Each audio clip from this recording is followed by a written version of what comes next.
नमस्कार मित्रों, मैं राजीव रंजन प्रसाद। भारतीय इतिहास का पूर्व मध्यकाल गजनियों, गोरियों, गुलामों, तुगलकों, सैयदों, लोदियों इन्हीं से अटा पड़ा है।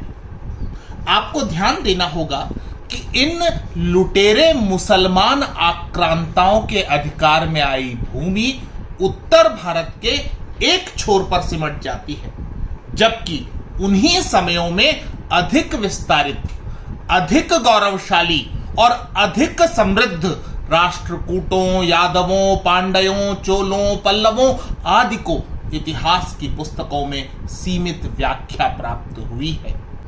आपको मुसलमान आक्रांताओं के महिमा मंडन आख्यानों की तरह मिलेंगे, लेकिन उनके ही समकालीन उन भारतीय शासकों की उपलब्धियों पर जो दक्षिण पूर्व में थे, पूर्वी भारत के शासक थे, कलिंग से लेकर मध्य भारत तक विस्तारित थे अथवा दक्षिण भारत के वैभव को बढ़ा रहे थे, उन्हें कुछ ही पन्नों में समेट देना उचित समझा गया है।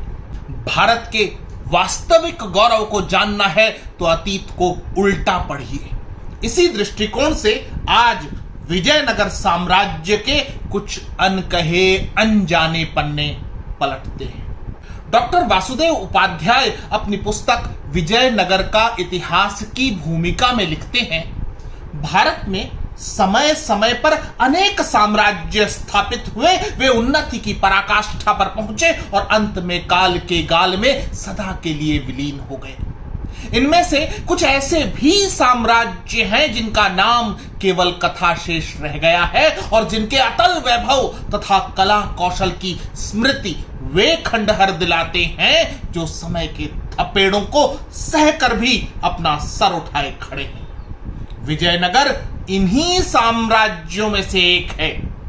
हिंदू साम्राज्य के प्रतिष्ठापक तथा हिंदू संस्कृति के रक्षक ये विजयनगर सम्राट न होते तो आज हमारी संस्कृति का नाम भी न रहता। सच तो यह है कि दक्षिण भारत में भारतीय संस्कृति को बचाने का श्रेय इन्हीं राजाओं को प्राप्त है। इसे संज्ञान में लेते हुए विजयनगर साम्राज्य पर हम श्रृंखला में चर्चा करेंगे, अर्थात इस साम्राज्य का अस्तित्व में आना, साम्राज्य के अंतर्गत संगम वंश, सालु वंश, तुलु वंश तथा अरुविदु वंश के शासक, उनके कार्य तथा उपलब्धियां। हम विजयनगर साम्राज्य के अंतर्गत शिक्षा, साहित्य, कला, स्थापत्य आदि पर भी विस्तार से क्रमिक कार्यक्रमों में चर्चा करेंगे। मैं विजयनगर साम्राज्य के पतन और उसके प्रभावों पर भी अगले कुछ कार्यक्रमों में चर्चा करने जा रहा हूं। दक्षिण भारत के गौरवशाली अतीत का परिचायक विजयनगर साम्राज्य की आज पहली कड़ी अथवा भूमिका में हम इसकी स्थापना पर एक दृष्टि डालते हैं। मुसलमान आक्रांता वस्तुतः लुटेरे ही थे। भारत के समृद्ध राज्यों को जिस तरह से उन्होंने नोचा खसोटा वह भयावह दास्तान है, इस पर भी सविस्तार बात होगी। ऐसे विषम समय में एक विशाल, समृद्ध और शक्तिशाली साम्राज्य का सर उठाना, संस्थापित होना, विस्तारित होना, साथ ही विकसित एवं गौरवशाली हो जाना कोई छोटी मोटी बात नहीं थी। सोचिए, एक ऐसा साम्राज्य जिसके विषय में तत्कालीन यात्री कहते हैं कि न भूतो न भविष्यत। पुर्तगाल के यात्री डोमिंगो पेस ने विजयनगर साम्राज्य की तुलना उस दौर के सर्वाधिक समृद्ध रोम से की थी। उसने लिखा कि नगर में आगे जाने पर एक बहुत ही चौड़ी सड़क दिखाई देती है। सड़क के दोनों तरफ व्यापारी दिखते हैं। यहां आप सभी प्रकार के माणिक्य, हीरे, पन्ने, मोती, वस्त्र और पृथ्वी पर उपलब्ध हर चीज जिसे आप खरीदना चाहते हैं पाएंगे। हर शाम मेला लगता है जहां घोड़े, टट्टू, कई तरह के त्वंज, नींबू, संतरे, अंगूर और हर तरह के फल और सब्जियां मिलती हैं। इसी क्रम में तैमूर राजवंश के शासक शाहरुख ने अब्दुल रज्जाक को भारत भेजा। विजयनगर को देखकर वह मंत्रमुग्ध हो गया। उसने अपनी किताब मत्तला अस-सदाए और मजमा उल बहरीन में लिखा है, यह ऐसा नगर है जैसा न आंखों ने पहले कभी देखा, न कभी जिसकी बराबरी के नगर के बारे में सुना गया।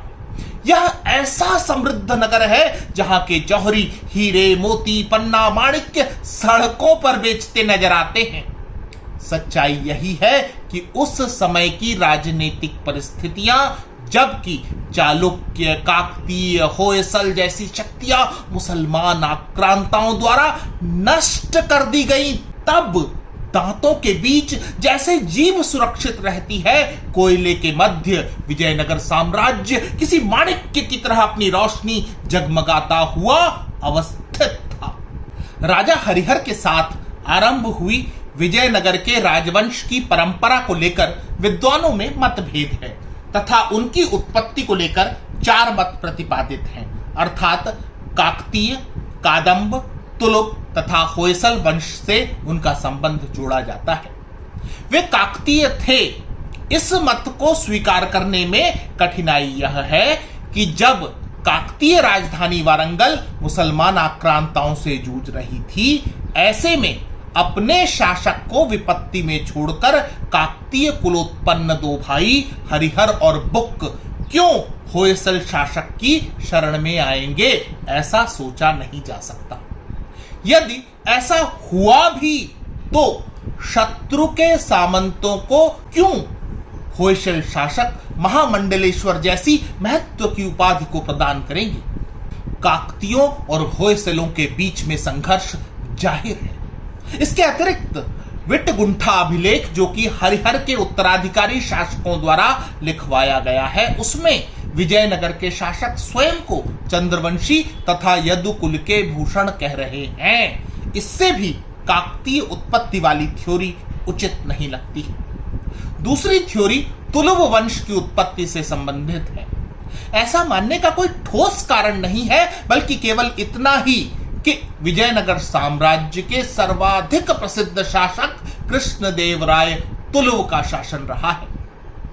अगली अवधारणा कदंब वंश से जुड़े होने की है, परंतु यदि ऐसा है तो एक परिघटना सामने आती है, जबकि विजयनगर के प्रांत अधिपति सगम के पुत्र मारप ने कदंब कुल को हानि पहुंचाई। यदि शासक भी कदंब कुल के थे तो उनका प्रांत अधिपति क्या ऐसा साहस कर पाता। अगली अवधारणा इन शासकों के होयसल वंश अथवा कर्नाट से ही संबंधित होने की है। अनेक विद्वान इसलिए यह अवकथन सही मानते हैं क्योंकि विजयनगर के शासक होयसल की प्राचीन राजधानी से शासन किया करते थे। इसके अतिरिक्त उन्होंने होयसल शासन पद्धति को बनाए रखा, तेलुगु भाषा को व्यवहार में बनाए रखा, साथ ही होयसलों के आराध्य विरूपाक्ष को भी वैसा ही सम्मान दिया है। इन तर्कों के आधार पर वासुदेव उपाध्याय विजयनगर साम्राज्य की उत्पत्ति को होयसल के साथ ही जोड़ते हैं। यहां तक तो ठीक, लेकिन हम 2 प्रचलित मतों अर्थात काकतीय उत्पत्ति एवं होयसल उत्पत्ति के आधार पर विजयनगर साम्राज्य की स्थापना कैसे हुई, इस पर एक दृष्टि डालते हैं। सर्वाधिक प्रचलित मत है कि हरिहर तथा बुक्क 2 भाई, जो कि विजयनगर साम्राज्य के संस्थापक कहे जाते हैं, काकतीय वंश में उत्पन्न हुए थे। वे वारंगल के काकतीय नरेश प्रताप रुद्रदेव के कोषाध्यक्ष थे। जिस समय वारंगल पर मुसलमानों का आक्रमण हुआ, ये दोनों वहां से भागकर होयसल नरेश वीर बल्लाल की शरण में आए। राजा ने उनको अपने यहां नियुक्त कर महामंडलेश्वर के पद पर रखा। अपनी पुस्तक पूर्व मध्यकालीन भारत में श्री नेत्र पांडेय काकतीय उत्पत्ति को ही आधार मानते हैं। वारंगल के काकतीय नरेश प्रताप रुद्रदेव के पतन के पश्चात हरिहर और बुक्क भाइयों को वहां से निकलकर रायचूर प्रदेश में आणे गुंडी के राजा के यहां नौकरी करनी पड़ी। यहां भी मुसलमान आक्रांताओं की क्रूरता से वे बच नहीं सके, गिरफ्तार कर दिल्ली लाए गए। यद्यपि रायचूर पर मुसलमानों ने अपना अधिकार स्थापित कर लिया था, परंतु वे वहां की शांति और सुव्यवस्था स्थापित नहीं कर सके। अतः सुल्तान तुगलक ने हरिहर तथा बुक्का को मुक्त कर दिया। उन्हें रायचूर दोआब का सामंत बनाकर दक्षिण भेज दिया गया। कहा जाता है कि इन दोनों भाइयों का परम सहायक तथा नेता उस समय का प्रकांड पंडित विद्यारण्य था, जिसने इस वंश की उसी तरह सहायता की जिस प्रकार चाणक्य ने चंद्रगुप्त मौर्य की थी। अपने गुरु तथा सहायक के प्रति अपनी कृतज्ञता व्यक्त करने के लिए इन दोनों भाइयों ने तुंगभद्रा नदी के किनारे पर विद्यानगर अथवा विजयनगर नामक नगर की नींव रखी। यह नगर 1336 ईस्वी में पूर्ण कर दिया गया था। यह नगर मुसलमानों के आक्रमण से सुरक्षा पाने के लिए बेहद उपयुक्त था। मोहम्मद बिन तुगलक के शासनकाल के अंतिम भाग में जब तुगलक साम्राज्य छिन्न भिन्न हो रहा था, उसी समय हरिहर ने भी अपने आप को स्वतंत्र शासक घोषित कर दिया। हरिहर इस वंश का सर्वप्रथम शासक था जिसने लगभग 1353 ईस्वी तक शासन किया। हरिहर ने अपने राज्य को बढ़ाना आरंभ कर दिया था। उसने कोंकण का कुछ भाग तथा मलाबार समुद्र तट जीतकर अपने राज्य में मिला लिया।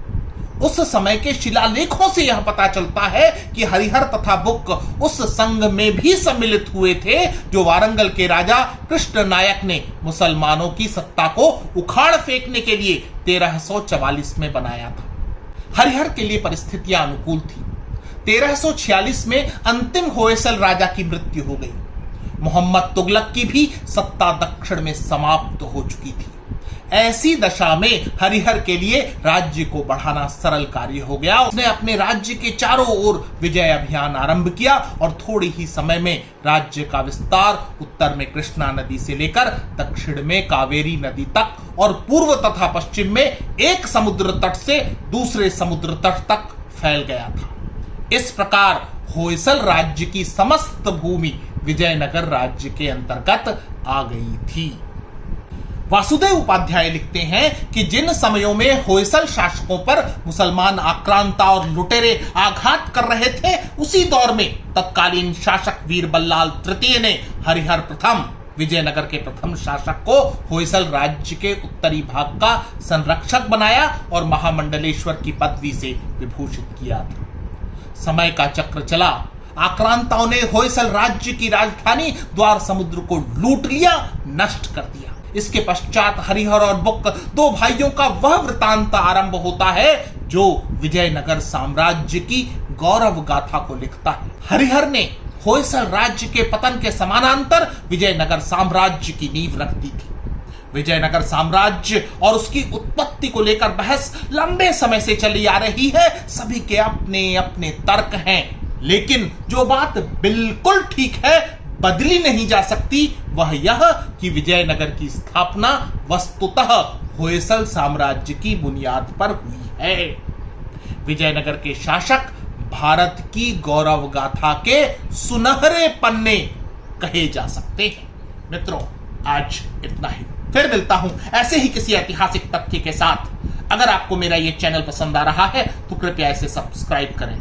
आप इस प्रस्तुति को लाइक या शेयर भी कर सकते हैं। नमस्कार।